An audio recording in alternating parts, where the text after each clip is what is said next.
కంచి కామకోటి పీఠం వారి శ్రీ చంద్రశేఖరేంద్ర సరస్వతి విశ్వ మహావిద్యాలయం ఇంటర్ మార్క్స్ ఆధారంగా స్కాలర్షిప్తో కూడిన అడ్మిషన్లు.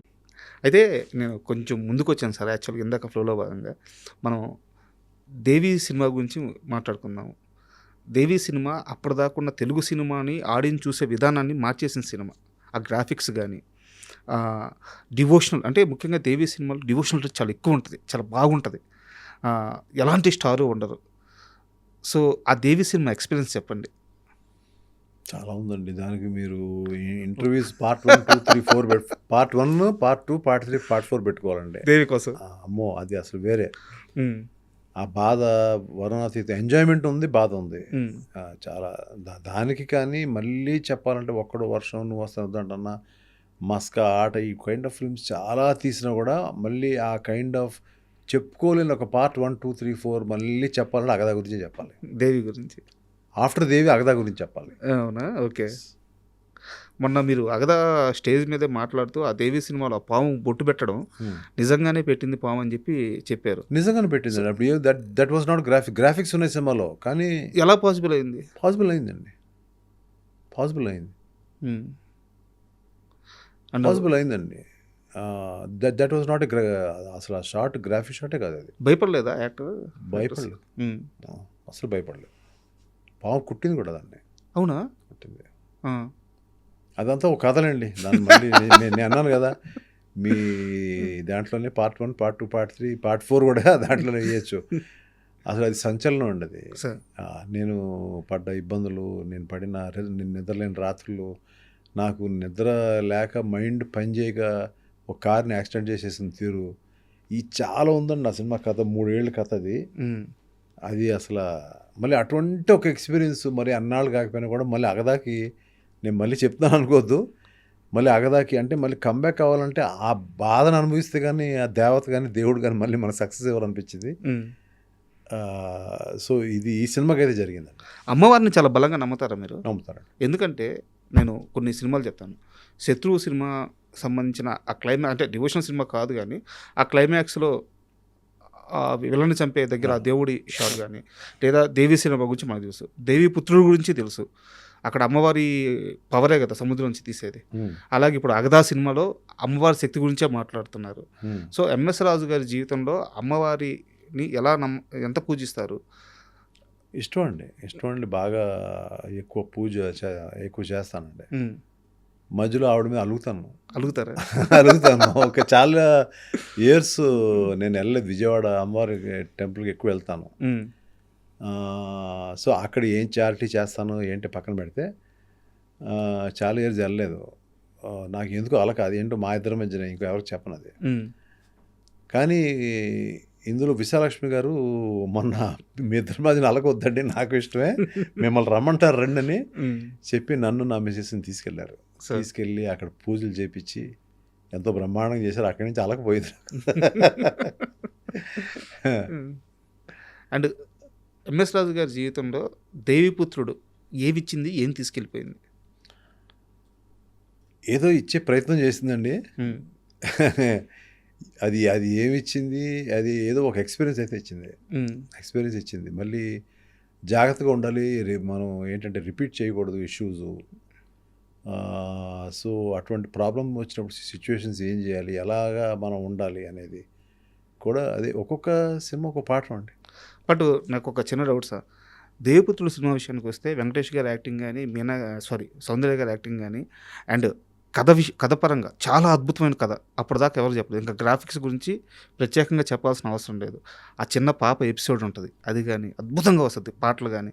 ఎందువల్ల 'దేవిపుత్రుడు' ఫ్లాప్ అయిందనుకుంటున్నారు? 'దేవిపుత్రుడు' మీ అందరికి నచ్చింది కానండి, నాకు ఎక్కడో ఒక లాస్ట్ అరగంట హ్మ్. నాకు నచ్చలేదు. ఆ సినిమా కూడా అంత లోపలికి ఎక్కకపోవడం కూడా కారణం అదే. హ్మ్. అది చాలా ప్రయత్నం చేసాం కానీ అది జరగలేదు. ఒక్కోసారి జరగదు. హ్మ్. అంటే మీకు ఒక్కోసారి జరగదు. మీ తర్వాత ఆలోచించుకున్నప్పుడు రీజన్ ఏంటని మీకు అర్థమైందా? ఇప్పటిదాకా అర్థం కాలేదు. హ్మ్. నాకు బాగా గుర్తు సార్. 2001 జనవరి 26 నేను ఆ మూవీకెళ్ళాను. మూవీ అంతకుముందు ఒక 10 రోజుల ముందో ఏమో రిలీజ్ అయినట్టుంది. జనవరి 14 14. ఒక రోజు లేట్గా రిలీజ్ అయింది. ఏదో సమ్ గ్రాఫిక్స్ ఇష్యూ వల్ల కొంచెం. హ్మ్. నేను సినిమాకి వెళ్ళాను. సినిమా చూసిన సేపు ఆ ద్వారక మునిగిపోవడము, ఒక పవరు, అమ్మవారి శక్తి, విధ్వంసం ఇట్లాంటి చూసి అట్లా బయటికి రాగానే గుజరాత్లో భూకంపం వచ్చింది, ఇళ్ళన్నీ కూలిపోయినాయి అని చెప్పేసి చెప్తా ఉన్నారు. నేను థియేటర్ నుంచి బయటకు రాగానే ఇంకా నేను ఈ మూడ్లో నుంచే బయటికి రాలేదు, గబక్కన ఇది తగిలేకే అవును, అప్పుడు జరిగింది అది. సో నాకు దేవిపుత్రుడు అలా బాగా గుర్తు. మీరు యాక్చువల్గా మీకు నచ్చిందని చెప్పగానే అవునండి ఎందుకు ఫెయిల్ ఉందో తెలియదు అనే మాట అనొచ్చు నేను. కానీ నా ఫెయిల్యూర్కి నాకు అయితే రీజన్ తెలుసు సార్. కానీ రీజన్ తెలుసు అంటే నా ఉద్దేశంలో అది నాకు ఎక్కడో నచ్చలేదు, ఎక్కడో ఒక లాస్ట్ ఫేజ్ నచ్చలేదు అని తెలుసు. ఏం రెక్టిఫై చేయాలనే ప్రయత్నం చేసింది నాకు ఇప్పటివరకు అందలేదు అది.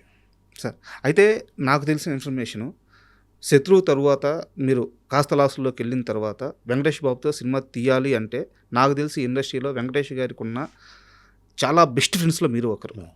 మీరు వెళ్ళి డైరెక్ట్గా అడిగితే ఆయన సినిమా ఖచ్చితంగా చేస్తారు. అలాంటి టైంలో కూడా మీరు వెంకటేష్ గారిని సినిమా అడగలేదు, దేవిపుత్రుడు సినిమా తీశారు. ఆ రిజల్ట్ అలా వచ్చిన తర్వాత వెంకటేష్ గారు మీతో ఏం మాట్లాడారు? దేవిపుత్రుడు కాదండి, నేను యాక్చువల్గా దేవిపుత్రుడు కథ అనుకోలేదు, కానీ వెంకటేష్ గారితో సినిమా చేయమని చాలామంది స్ట్రీట్ ఫైటర్ అనే సినిమా ఆడలేదు అప్పుడు. అవును, తీయమంటే నేను ఈ సినిమా ఆడలేదు కదా, నేను వెళ్ళను, వేరే సినిమా ఏదైనా తీద్దామని అప్పుడు దేవి సినిమా తీసాను. దాని తర్వాత నేను దేవిపుత్రుడు సక్సెస్ఫుల్ తీసాను అది. అవును. బట్ ఒక్కోసారి కొన్ని కథలు కుదురుతాయి, కొన్ని కథలు కుదరవు, అది ఎవరు తప్పు. అది ఓకే, వెంకటేష్ గారు అంత బెస్ట్ ఫ్రెండ్ కాబట్టి మీతో ఏం మాట్లాడారు? బెటర్గా చేసి ఉండాల్సింది అన్నాడు, అంతే. ఇంకా అంతకంటే ఏమన్నా అంతే. అండ్ మీ లైఫ్నే కాకుండా చాలామంది టెక్నీషియన్స్ కానీ, హీరో కానీ, హీరోయిన్స్ కానీ చాలామంది లైఫ్ని మార్చి ఆడియన్స్కి సూపర్ ఫీల్ ఇచ్చిన మూవీ మనసంతా నువ్వే. అంటే ఆ సినిమా గురించి మీరు అన్నట్టు ఇందాక దేవి గురించి ఎలాగో మాకు మనసంతా నువ్వే అలాగా. సో ఎంతసేపు అయినా మాట్లాడచ్చు. మనసంతా నువ్వే సమయానికి మీ మైండ్ సెట్ పూర్తిగా మారిపోయిందా? ఇంకా స్టార్స్ వద్దు, బడ్జెట్ వద్దు, కథ ఉంటే చాలు అన్నీ వస్తాయి. ఆ రోజు మనసంతా నువ్వే స్టార్ట్ చేసే సమయానికి ఎంఎస్ రాజు గారి మైండ్ సెట్ ఎలా ఉంది? అది ఒక స్మాల్ ఫిల్మ్ తీయాలి, ఒక లవ్ స్టోరీ తీయాలి. ముందైతే ఏం తీయాలో తెలియదు, కానీ ఏదో ఒక ఫిలిం, హిందీ ఫిలిం ఒకటి 1954, నేను ఇంకా పుట్ల అప్పటికి, అదేదో బ్లాక్ అండ్ వైట్లో టీవీలో వస్తుంది, అది చూసి ఇన్స్పైర్ అయ్యాను. దాని పేరు అన్మోల్ గడి. అందులో ఉన్నది ఓన్లీ పిల్లలు వాళ్ళిద్దరి మధ్యన వాచ్, అదొక్కటే ఐడియా ఉంది అంతే. మిగతా సినిమా అంతా వేరు. ఆ పిల్లలు అది ఇది ఎప్పుడుతో 1954 కదా, జనానికి గుర్తుండదులే, దాన్ని క్యారెక్టర్స్ పట్టుకుని సినిమా చేద్దాం అని అనుకుని దాని మీద కథ అల్లాను. కథ అల్లిన తర్వాత ఫస్ట్ పరుచూరి వెంకటేశ్వరరావు గారు చెప్పాను, బాగుంది కొంచెం వర్క్ చేద్దాం అన్నారు. తర్వాత ఎస్ గోపాల్ రెడ్డి గారు చెప్పాను, బాగుంది చెయ్యి అన్నారు. నాకు ఆ సంవత్సరం దేవిపుత్రుడు ఫ్లాప్ అయిన సంవత్సరమే రిలీజ్ చేయాలి నాకు. ఓకే. మే 1st ఎప్పుడు ఈ ఐడియా నేను చూశాను. మే 1st చూసిన తర్వాత ఓకే, దీన్ని మే 10th నా బర్త్డే కదా, ఆ రోజు ఓపెన్ చేసేద్దాం, స్టోరీ పూర్తి అవ్వాలిగా మొత్తం. అదేంటి ఆ సినిమా పూర్తి అవ్వాలి కదా అని వెంకటేశ్వర గారు, అసలు ఎవరు డైరెక్ట్ చేద్దాం అనుకుంటారు. గోపాల్ రెడ్డి గారేమో నువ్వు అనుకున్నావు కదా కథ, నీకు అన్నీ తెలుసు, నువ్వే చేసేయి, నేను ఉంటాను కదా వెనకాతల, నీకేమి ఎక్కడ షార్ట్ కన్ఫ్యూజన్ ఉండదు, నేను ఉంటాను కదా. వద్దండి అలా వద్దు, ఇప్పుడు అసలే ఒక ఫెయిల్యూర్ ఉంది, ఇప్పుడు నేను ఇవన్నీ పెట్టుకోలేను, నాకు ఎవరన్నా జస్ట్ చూస్తున్నానంటే సరే నువ్వేమనుకోకపోతే ఒక అతను ఉన్నాడు అని చెప్పి అప్పుడు విఎన్ ఆదిత్య పేరు చెప్పాడు. ఓకే. సో తను మనకు దగ్గరగా ఉంటాడు, నీకు ఇది నిన్ను I think he label to understand you, నీ లోపల ఏముందో అండర్స్టాండ్ చేసుకుంటాడు అతను. చెప్పింది ఆయనే. ఈ పరుచూరి వెంకటేశ్వరరావు గారు, గోపాలకృష్ణ గారు మేము చెప్పాము ఆదిత్య గురించి అని అంటారు, కానీ వాళ్ళు గోపాల్ రెడ్డి గారు చెప్పిన తర్వాత సెకండ్ ఒపీనియన్ తీసుకున్నాయింది యాక్చువల్గా. ఓకే. వాళ్ళిద్దరిది లేదు మంచి కుర్రాడు, మన దగ్గర చాలా సినిమాలకి పనిచేశాడు, కో డైరెక్టర్గా పనిచేశాడు, అదేదాన్ని. అప్పుడు ఆ అబ్బాయిని పిలిపిస్తే సో హీ వాజ్ ఇంటూ ఏది ఇమ్మీడియట్గా తను అంటే అదే తను ఇమ్మీడియట్గా నా సినిమా అనగానే ఓకే మన సినిమాకి వెళ్ళిపోతాం అనుకున్నాం. దాని తర్వాత ఉదయ్ కిరణ్ అందరూ ఒక్కొక్కళ్ళు చేరడం, ఇలా మెల్లమెల్లగా ఇట్లా ముందుకు వెళ్ళిపోయింది. నేను కథ చెప్పి ఇది ఎలా ఉంది కథ అంటే బాగుందండి అని చెప్పి అన్నాడు. అక్కడి నుంచి అందరం ఒక అండర్స్టాండింగ్తో అట్లా వెళ్ళిపోయాం. And for more videos, please subscribe to iDream. Please subscribe to iDream. Please subscribe iDream. And please subscribe to iDream. For more videos, subscribe to iDream. Please like, share, and subscribe to the channel. Congratulations, iDream. Subscribe to iDream. Subscribe to iDream. So subscribe to iDream Media. iDream की iDream team अंदर की huge congratulations. Please subscribe iDream Media. Please subscribe to iDream. Subscribe iDream. Please subscribe to iDream. iDream అంటే నా కళల channel subscribe చేసుకున్న నోరు తిరుగుతలేదు మీరైతే గంట గుర్తు కొట్టండి. For more such videos, please subscribe to iDream.